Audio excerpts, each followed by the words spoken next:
Pale Moon. Ito ay bagong Korean television series na nakatakdang ipalabas ngayong April 2023.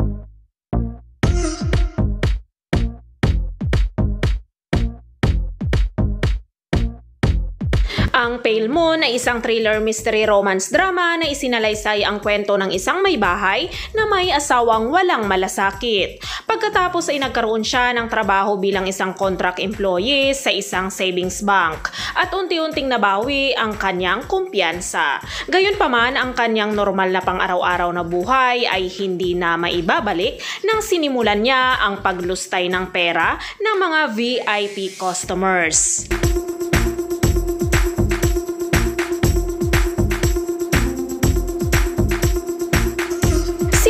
Kim Si-hyung ay gumanap bilang Yoo Iwa, isang babaeng naghahanap ng tunay na kaligayahan.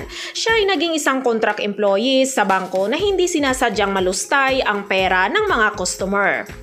Si actress Yuso naman ay gumanap bilang Ryu Ga-eol, kaibigan ni Iwa na general manager ng isang beauty company.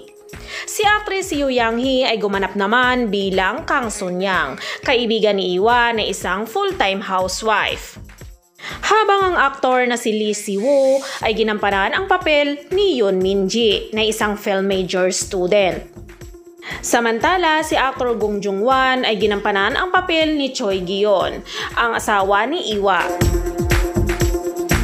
Ang Pale Moon ay may 10 episodes. Ito ay isang orihinal na drama ng Jenny TV at magiging available para sa streaming sa platform nito at sa media service na TVing. Ipapalabas din ito sa ENA sa April 10, 2023 at ipapalabas tuwing Lunes at Martes.